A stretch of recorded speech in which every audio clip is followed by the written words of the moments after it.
The Krays brought glamour to the gangster business. Their name has become a brand name for gangster chic. But while the Krays basked in publicity, another gang, better organized and far more powerful, spread its violent influence away from the flashbulbs.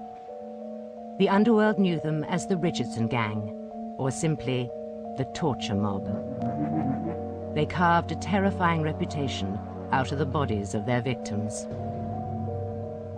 Scruffy little firm, the Krays. Very powerful, Richardsons. And you didn't mess about her. Otherwise, you came out of there a cripple. If you were still alive at all. Naughty boys, they were, naughty boys.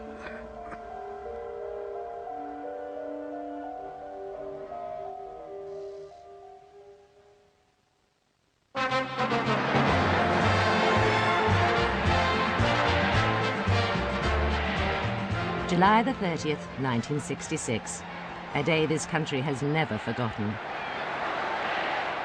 The game started badly for our football heroes, but not as badly as that very same day started for the Richardson Gang.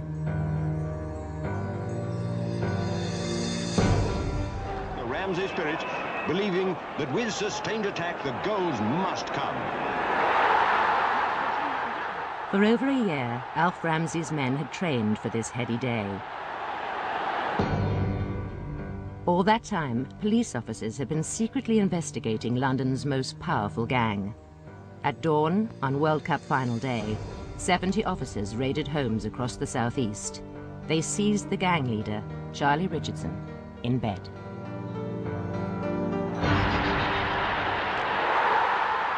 There was no controversy about the police's achievement. That famous day, the power of the Richardsons was broken. 11 of the gang were charged.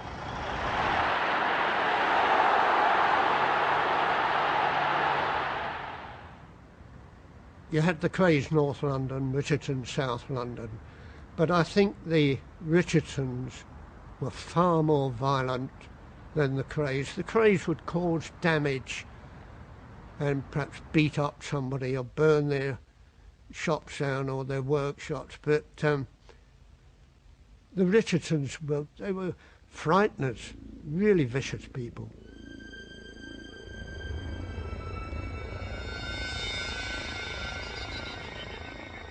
As the Krays' lieutenant, Albert Donahue was a hard man, a dangerous man. But even he was wary when entering the Richardson South London manor. They had all the top hard men from South London, all the dangerous people were working for the Richardsons. Yeah. Why do they need people like that? It was, to instill fear. Indian country, we called it. South London. Like going amongst the Cherokees, you know.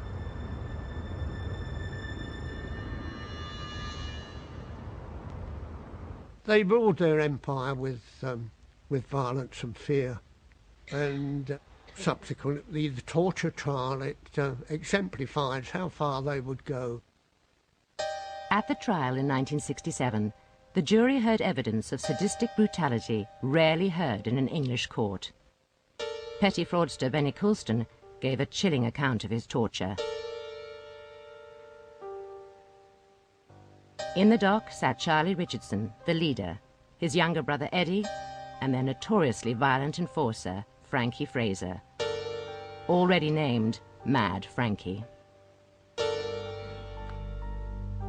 Francis Fraser, sir. What did he do?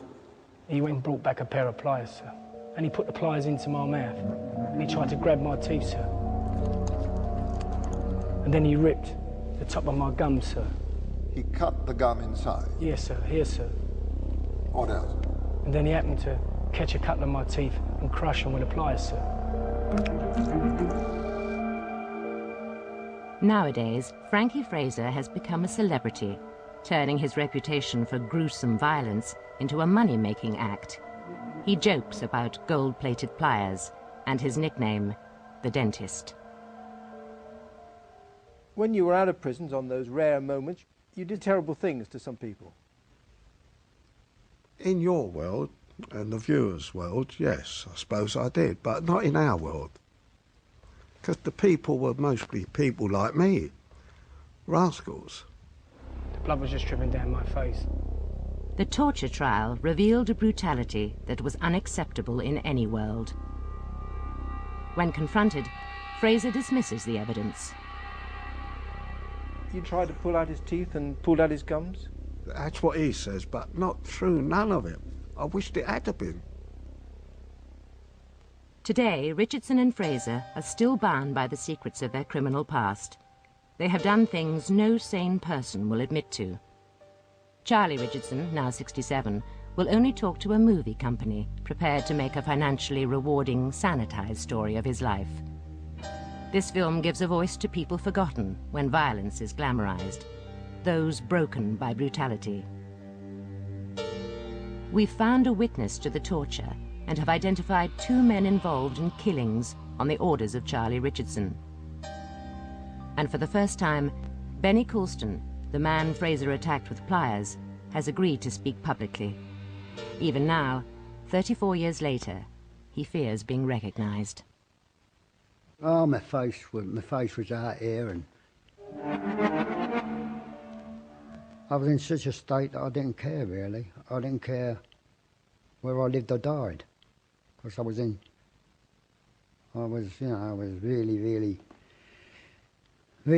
hurt. I was really in pain. Coulston said the torture began when he was knocked almost unconscious in the street and taken to Charlie Richardson's office.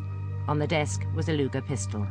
I asked him what I was here for, and then I was struck with an iron bar across the eye, sir.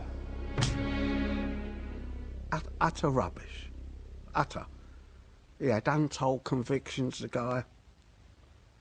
Did you hit him on the head with a metal object? I only wished I had have. No, I didn't, no. And then I was ordered to be stripped, you know. Took all my clothes off. Everything was took off. He'd said to me, I took £600 off of 2 of these men in the shop. Richardson accused Coulston of defrauding a member of the gang out of £600. One hit me with right across the face with a log of wood. Then I got another crack across the head with a log of wood. They hit me with everything. Metal? Yeah, everything. Coulston told the court Eddie Richardson had a go.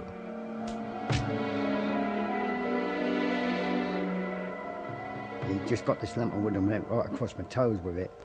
But then the pain was just gone, like, if you get what I mean, like, the pain was gone. It, you know, I couldn't feel no more pain. Personally, I thought I was dead anyway. The outcome of the 8-week trial was always uncertain. Charlie Richardson was a master at fixing juries.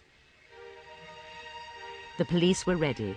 170 police officers watched the jury 24 hours a day. Yet still, direct attempts were made to threaten or bribe 2 jurors and 2 witnesses. One of those was Coulston. Armed detectives guarded him for 5 months to ensure he gave evidence. I could not see because there was too much blood running down my face and my eyes. He said, take him outside and dip him in that bath. Really cold water, and just chucked me in it. Then all of a sudden he pushed me under it and all the blood was in it, like. To this day, Coulston cannot forget the man who orchestrated his torture. He just didn't care. He was laughing. Richardson? Yeah. Charlie Richardson? Charlie, yeah. He was a madman. He was just laughing? He was just laughing.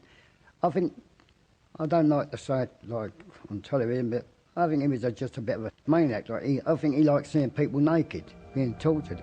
He wasn't a man, he was an animal.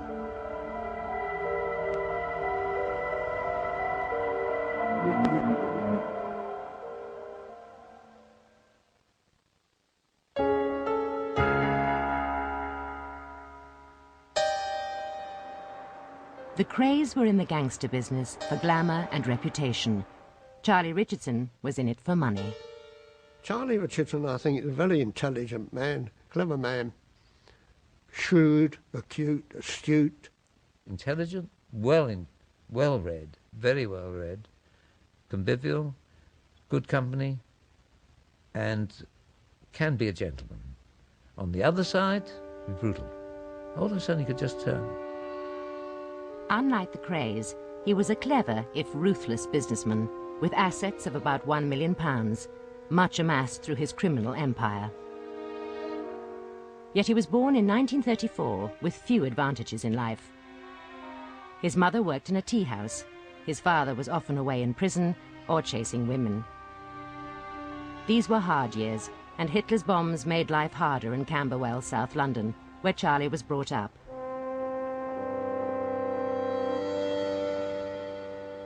Charlie was a habitual truant. He formed a young gang with his friends, battled other gangs, taunted local bobbies, and scavenged on bomb sites.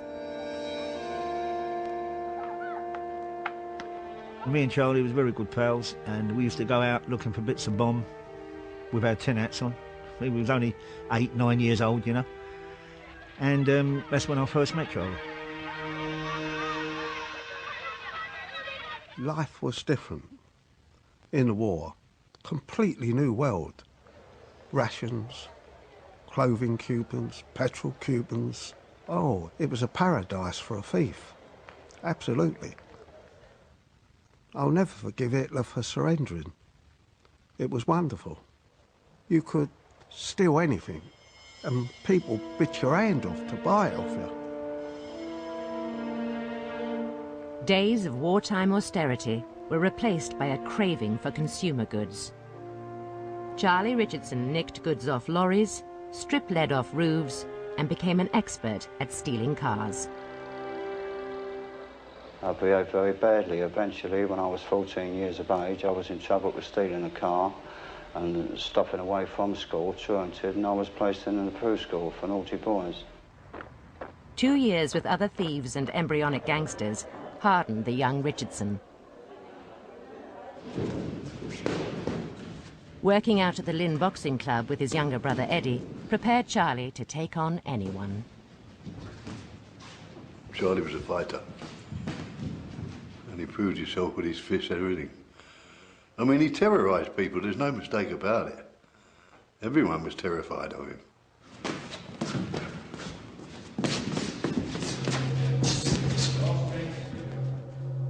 He now proved himself in business. He started in scrap metal, and by the age of 22 owned 6 scrapyards in South London with a turnover of £250,000. He didn't care where the metal came from. He'd buy anything, Charlie, obviously, anybody would, you know. But, Didn't matter if it was stolen? Of course not, no. No. You know, the police never used to worry. They never used to rage you then, did they? You'd get the old Bobby on the beat, come in and look around and get 5 bob and go away. That's the end of it. Richardson learned it wasn't just bobbies on the beat who could be bribed. When just 18, he bought 2 planes for scrap, but defrauded a business partner out of thousands of pounds. 2 fraud detectives visited his scrapyard. And Charlie said, "Now, what do you want?" So they said, "Well, we want a nice holiday for our wives and ourselves," and I think it was about £300 each. And they was off your back, you know, no more troubles. If we didn't pay these people money, my customers had all kind of harassment. My premises were searched. And I mean, it's a strong form of black bill and it had to be paid. Everybody else paid the police off, every other metal merchant. If I didn't pay them off, I'd have been in a very vulnerable position. How much would you pay off in a year altogether, well, roughly? I've never really thought about it, really, but I suppose it went into thousands of pounds. Thousands of pounds? Yes, I would say so. To everybody, really. People who finished up right at the top of the scale, commanders at Scotland Yard. I mean, we got arrested, but we were released the next day. Or the same day, to come to that. Oh, yeah, powerful friends, Charlie did. With policemen in his pocket, Richardson expanded his criminal empire. His victims had nowhere to go. One villain, called Mickey Roth, who upset Richardson, felt the force of his anger. He said, what? Let's go round and get hold of him. Went round, got hold of Mickey Roth, bashed up Dookie Lynch, chucked him out a window, bashed up Golly Lands, chased Mickey Roth in a car, shot at Mickey Roth, right? Put bullet holes in his brother's car, Danny Roth. The more the Richardsons believed they were untouchable, the more violent they became. By the end of the 50s, the Richardsons' tentacles spread across South London. They had pubs and clubs and money coming in from protection. Anyone causing trouble on their patch was dealt with. But they dreamt of being so feared, no one would even challenge them. The man they needed was Frankie Fraser, gangland's most feared enforcer. They saw an opportunity. While Fraser was in prison, one of his relatives was beaten up by another South London gang. Well, wasn't that wonderful what they done? Eddie and Charlie, they found out who they were and knocked them about, which was wonderful. A lovely gesture. And that's why I went in with them. Why did Charlie want Frankie Fraser in his firm? Well, Frank is he's a legend, actually, isn't he? I mean, everybody knew Frank. And if Frank was on the firm, people left you alone. Fraser? Dangerous little bastard, yeah. Oh, yeah, he'd kill you. Cut you to pieces. He led a gang that slashed and bludgeoned Jack Spot, former king of the underworld. You had a fearsome reputation. Yes, I did. And Charlie Richardson asked you to join them. He did, yes. They knew you were a man who showed gratitude, showed Yes. respect. Yeah, very much. You'd be there to help them. All the way. Whatever. Right-hand man. Whatever. And you would do whatever they asked you to do. If that was necessary, yes. By the early 60s, Charlie Richardson had gathered together an unrivaled team of hard men. Eddie Richardson always struck me as being an animal. There's no finesse about him at all. He was just an animal. He had some people on the firm, yeah. George Cornell, who was known for his George, toughness. yeah, George was all right. He was, he just used to take too many pills, didn't he, George? But he had a reputation for violence. Oh, yeah, George, yeah, he had a reputation, yeah. Jimmy Moody? Jim, yeah, Jimmy Moody. What was Jimmy Moody like? He was all right, just bad man, that's all. Not a bad man in himself. You couldn't cross him, you couldn't. What happened if you crossed him? Something very nasty. I knew Jim very well. He had Fraser, he was a thug. He had Clark, another thug.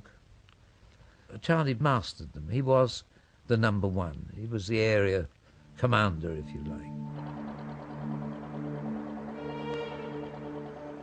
Across the Thames on the east side, the Cray twins, who dreamt of becoming a criminal family to compare with Al Capone, watched the rise of the Richardsons with apprehension. The Crays would never had two bob. They never really earned a lot of money. It would only be like sort of 300 quid a week out of that club or 200 quid a week out of that club. They wasn't businessmen at all. They just wanted their name in the paper and glory and be seen with like this star or that star.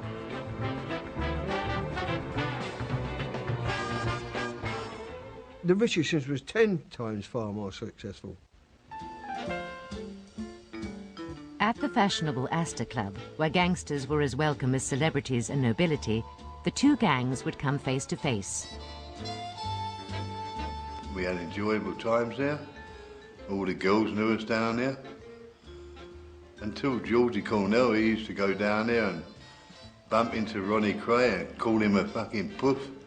And then they wanted to start fighting each other. Reggie usually pulled Ronnie off and Charlie usually pulled, Georgie Cornell off or Eddie. One incident at the Astor reminded the Krays just how dangerous the Richardson men were.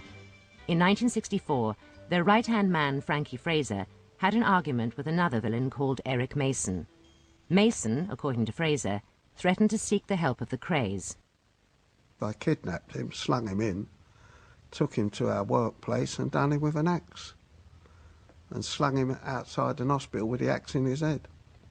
When he saw the axe coming, he tried to put his hands on it. He put his hands on his head. And it went right through his fingers into his head, yeah. Lovely axe.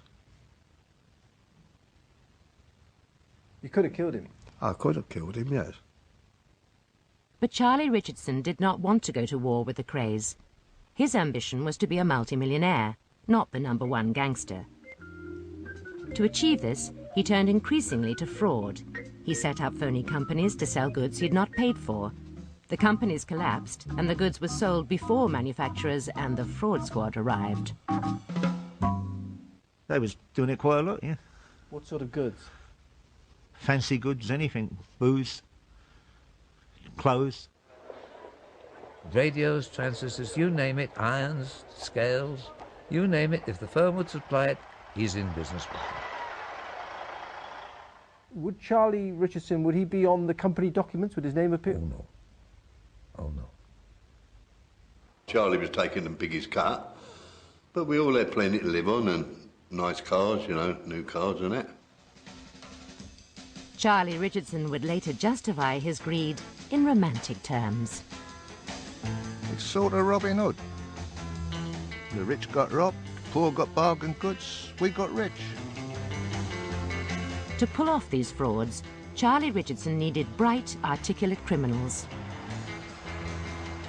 You know, we all come from Camberwell and dropped our H's and things like that. And that's why Charlie needed the con men to start the companies up. Richardson enticed into his web characters like Frank Prater, who invented some of the most spectacular frauds of that era. But Prater would only work as a consultant. He would not front any of the frauds. The man Richardson really wanted to employ was Jack Duval, one of the top con men. Well, take Jack Duval. He had a front like no one's business. You know, he could go anywhere. And he could literally con you out of millions. He had no compunctions whatsoever of ripping somebody off, you see. Jack Duval used to spend £5,000 a night at the Astor Club and didn't even miss it. It wasn't his money anyway. Richardson persuaded this astute con man to work with him. But Richardson was so driven by greed, he assumed all his team of villains and con men were stealing from him, especially Jack Duval. Later he wrote, Loyalty became absolutely essential to me. I was working in a world where theft was part of the game. I wanted people who was willing to give their undying loyalty to somebody they could look up to. Anyone who got caught doing something wrong was usually put on trial. We used to have these mock trials. They even had robes people got for us from the Old Bailey, full trappings. I was defence a couple of times. I don't think I ever won a case. Eddie won every case, you know. Well, Eddie was the prosecutor, Charlie was the bloody judge, so what chance do you have anyway? There was more humour in it than anything. It was more or less to terrify the people who was up against Charlie and teach them a lesson at the same time. And I took part in 2 of them. They both given good ideas, and we started the torture business then, you know, the proper torture business. When Richardson feared Duval was spending his cash, he dispensed with the trial and declared him guilty. Charlie gave him such a fucking smack. Knocked him clean home and says, how can you turn us over, Jack, you know, and what we've done for you and all that. Jack was crying and smothered in blood. Charlie started kicking him. And then I think Mad Frankie Fraser gave him a smack as well. The torture trial in 1967 heard Duval got his revenge by stealing £1,500 from Richardson before fleeing abroad. Richardson then tortured 2 of Duval's friends to find where the con man was hiding. The first was Lucian Harris. He said he was threatened, beaten, and that after a meal break, Charlie Richardson thrust his thumbs deep into his eyes. Harris said a portable hand electric generator was then brought in, and the leads were attached to his big toes. Well, he turned the handle of the generator, sir. Well, I felt a shock. I felt myself jump up and I landed on the floor. Harris said the torture was repeated time and time again for an hour. To what parts of your body? First to the calves of each leg, then to the thighs, to the anus, to the penis, to the chest, across the nose and across the temples. Bunny Bridges, another of Duval's friends, suffered identical torture. Charlie said, "Johnny, Roy, take him upstairs and put him on the torture box. Make him fucking talk." So we stripped him cold cut and sat him in the bath of water, then put this electric thing on him. And you connect that to a bloke's private part, and he springs that eye out the water. He fucking screamed like a pig. And we kept saying, "Tell us where he is, Bunny," and we stopped. And he kept saying, he doesn't know, which he didn't know. Charlie Richardson used torture as a business tool to impose discipline and fear across the criminal underworld. Employees running a lucrative car park scam at Heathrow Airport were touched by this fear. In 1965, car park staff were making £100,000 a year by fiddling dates and times on parking tickets. A huge sum when their wages were about £750 a year. Frankie Fraser and the Richardsons persuaded them to hand over £500 every week. Frank Prater witnessed how one key employee was persuaded. Fraser was there. I know him. And all of a sudden, they bring this guy in from the sort of underneath the other part of the cellar. A cell, if you like. Charlie's the judge now, you see. And he says, "Right, strip off." And the guy stripped down, took all his clothes. These others two were there. They had wet towels. So I've got an idea what might happen. I've started to think it's going to happen to me. They give him a couple of slaps with these towels, frightened him. There was a sheer frightening effect on him, and not so far short of that on me. He told them the whole story, who did it, who didn't do it, what they did and how they did it, and there's Charlie sitting there listening to it all. You didn't persuade them to give some of the money to Charlie Richardson? No, no. You didn't strip one of the men naked? No, I wasn't charged with it. You ever? You didn't beat any of them? No, wasn't charged. There's your answer. The police decided the man who had been beaten was too traumatized to give evidence in court. For a time, the torture sessions worked. Criminals lived in fear. Even the Krays were wary.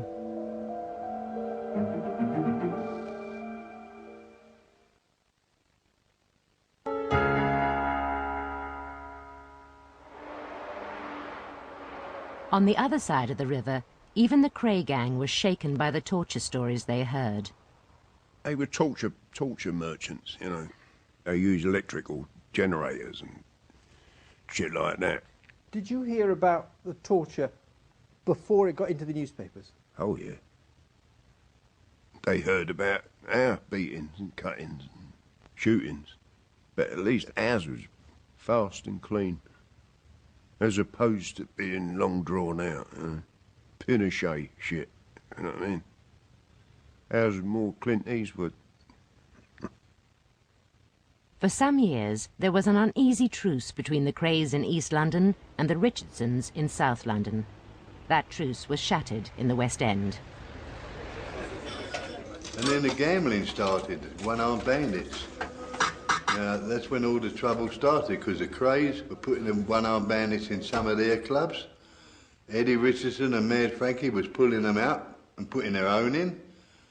And that started all the friction with the two gangs. They were both competing for the same market in the West End of London. The Richardsons and the Krays. Extortion, one-armed bandits, gambling. Oh, you name it, they was doing it. Frankie Fraser ran the slot machine business with Eddie Richardson. The more successful they became, the more the Krays envied them. You were getting a lot of money from the West End. Yes. Thank God for that. And they would have liked that. Yes. They did used to ask us, can you put us in, Frank? And I, to be honest, I used to say, no, I'm sorry. Can't be done, Rich. Can't be done, Ron. They said, OK, Frank.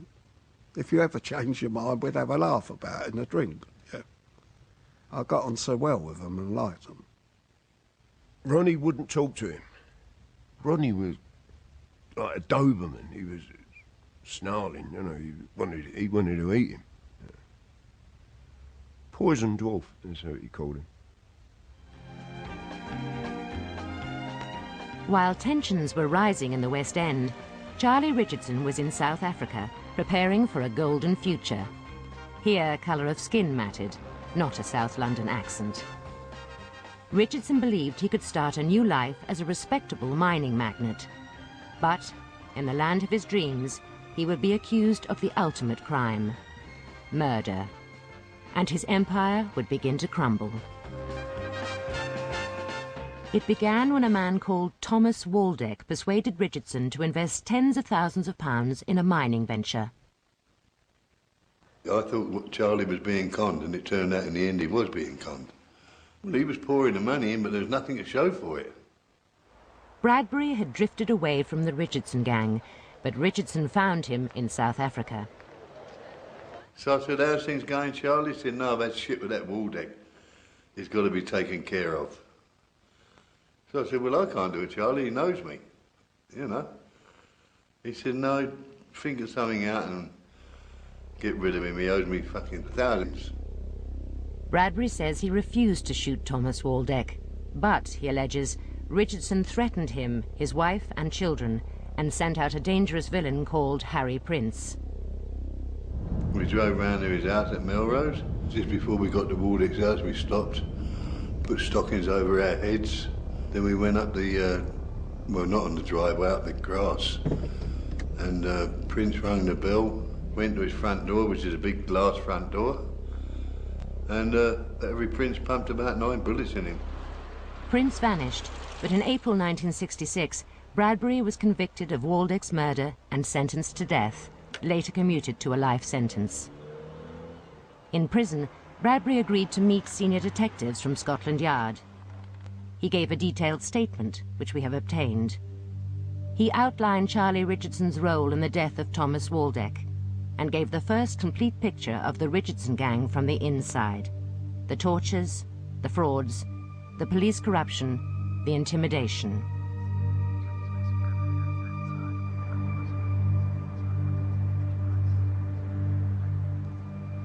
South Africa is now Johnny Bradbury's sanctuary.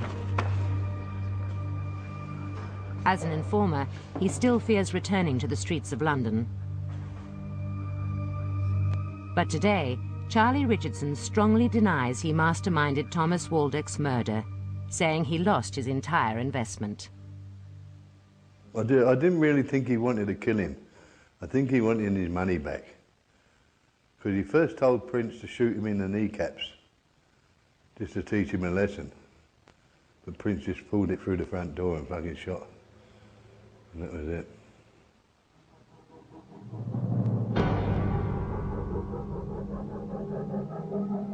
Astonishingly, in March 1966, this man also accused Charlie Richardson of being behind the death of a second man. He is Irish fraudster Carl Waldner. Charlie Richardson denies even knowing him. But we can reveal for the first time a devastating statement Carl Waldner made to Scotland Yard detectives.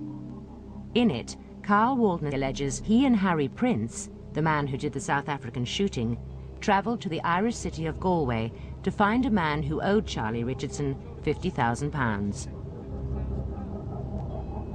Richardson had told them to shoot the man, called Peterson, if he did not pay up. Prince pistol-whipped Peterson, but he refused to pay.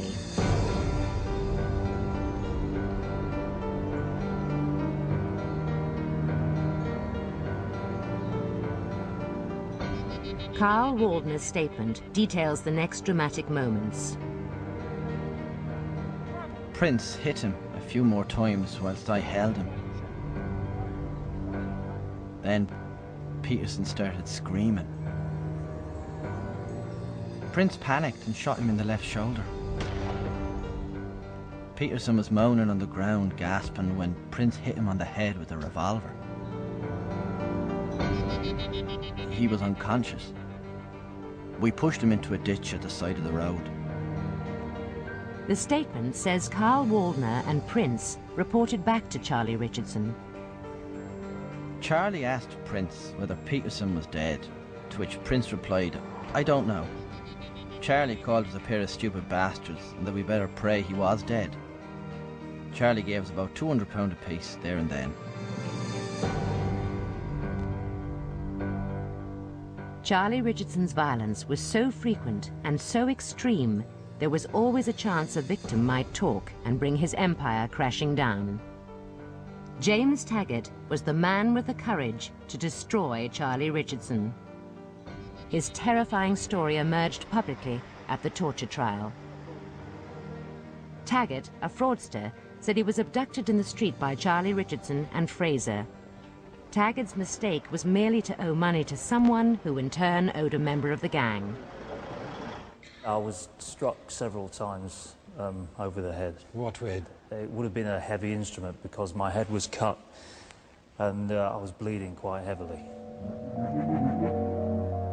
Half conscious, Taggart was driven to one of the Richardson yards. And inside the office, what happened? Well, I was beaten again. My clothes were taken from me. Which clothes? All of my clothes. Richardson and Clark were using their fists, and then Fraser picked up a wooden pole. He was striking me across the head with it. He said that you broke a 2-inch wooden pole on his head? Did you do that? No, definitely not. Complete and utter rubbish, honestly. So I only wished it had been true. I wished I had broke that across his head, as he said. Blimey, but I'd have been happy. There was a lot of blood streaming from my head, and most of my body was covered in blood. It splashed over the walls of the office and on the floor. And was it allowed to remain there? No, I was forced to clean the blood. Using what to mop it up? My pants. Taggart then told the court that Frank Prater, whom Richardson consulted on his frauds, was summoned to the office. Charlie said, you know who that is? And on the floor I see a bundle, a naked body. I said, no, I don't know who it is. And he said, well, I want you to look through the paperwork and let me know, because he got £3,000. What struck me was just the fact the head seemed to be twice the size it should be. It seemed to be. I was shocked. I really was. I couldn't believe it. I just couldn't believe it. People could be so vicious. The people could be so vicious. And take it so calmly. It's just casual. As if it was an everyday thing, you know what I mean? Apparently they'd brought him in about 4 o'clock in the afternoon. This was now 7 o'clock at night. Anyway, there was £3,000 there. That was that. And once they were clarified that, then it was all over. I was warned by Fraser that I would be killed if I attempted to report to or contact the police. But 4 days later, after a guarantee of confidentiality, Taggart saw a doctor. I was shocked when I saw him. It reminded me of an experience during the war when a fighter pilot, a German fighter pilot, came down in flames. He was being fried alive, and that struck me for the rest of my life. And he reminded me straight away of that German pilot. His ears right up, his face all puffed up, his eyes. He had been very badly beaten. His back was all lashes, stripes of Terrible. Terrible. There you were with a record of violence. Yes, true. Yeah? And whenever you go to court, you say you're innocent. That's quite right. So why should we believe that we're innocent this time? No, I don't care whether you believe me or not, but that's a fact. I should think he'd been tortured worse than anybody could be tortured, outside of the old days of the Nazis or things like that. He was really... It's hard to believe, it really is hard to believe. For 3 months, Taggart stayed silent, fearing corrupt police officers would report back to Charlie Richardson. But then in October 1965, Charlie Richardson and Frankie Fraser stopped him in the street. Terrified, he fled. Not trusting London's police, he went to see the one top detective he knew was honest, Gerald MacArthur, Assistant Chief Constable of Hertfordshire. Over the next 9 months, events would spiral beyond even Charlie Richardson's control.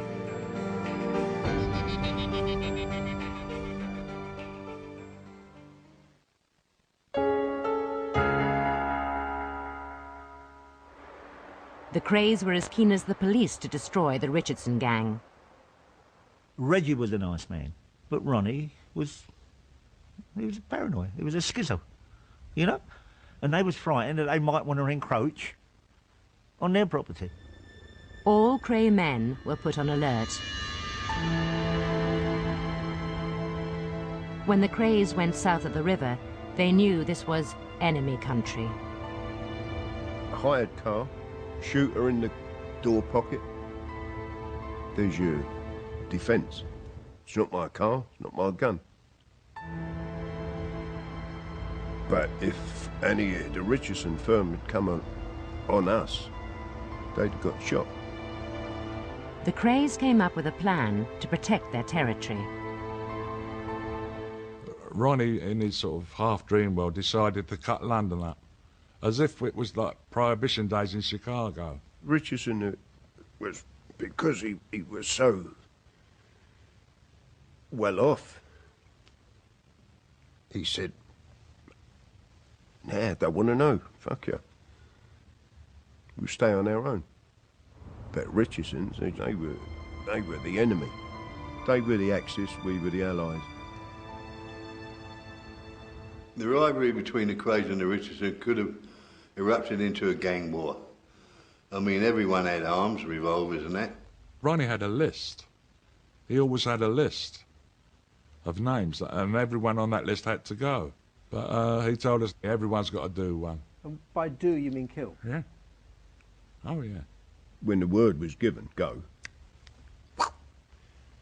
we were going to hit 6 of their top men. So you would annihilate the firm.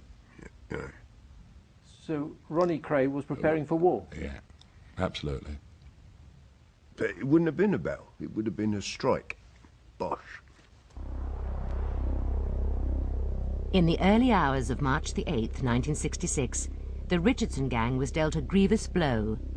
Not by the Krays, but by a group of South London villains led by Billy Hayward. During a bloody gunfight at a Catford nightclub, one of Hayward's men was killed, but not before they had wounded 4 of the Richardsons, including Eddie Richardson and Frankie Fraser. More damagingly, both would be jailed for 5 years. Ronnie Kray seized his chance to try and finish off the Richardson gang.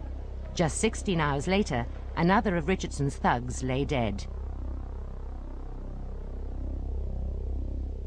George Cornell went for a drink in the Blind Beggar and was killed by Ronnie Kray. And all that stuff about calling Ronnie a puff, that was nonsense.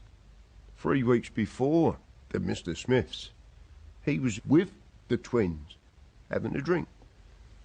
There was no problem there. So why did Ronnie Kray shoot him? Because he was the only one left. The only hard man left? The only one of the Richardsons firm. He thought, I'll clean up. Bosh. Do him. In July 1966, the police were ready to strike. Torture victims had broken their silence. The police promised they did not have to sign their statements until all the Richardson gang were behind bars. One of those was Benny Coulston, whom Fraser had attacked with pliers. Charles Richardson come over and said, let me have a go at him.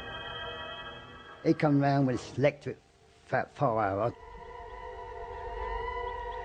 He asked me to beg and I just wouldn't beg. Coulston said he was then burnt with cigars.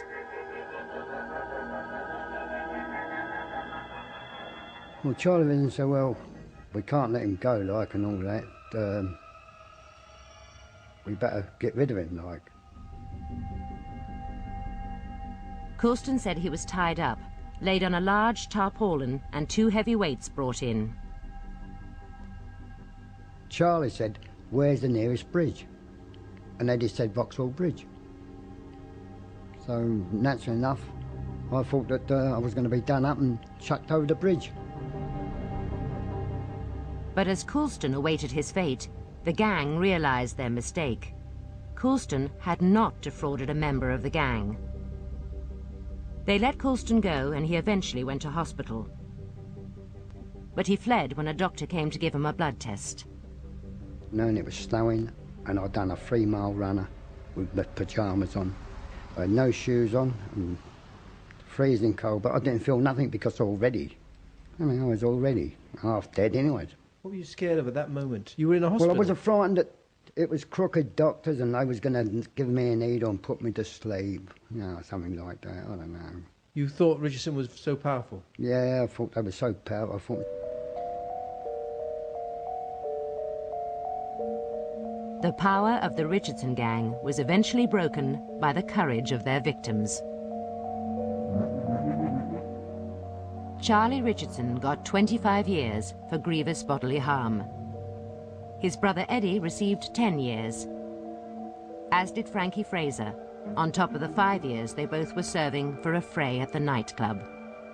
The judge said Charlie Richardson was the vicious and sadistic leader of one of the most dangerous gangs he'd ever heard of. In 1990, Eddie Richardson was sentenced to 25 years for conspiring to smuggle £50 million worth of drugs into Britain.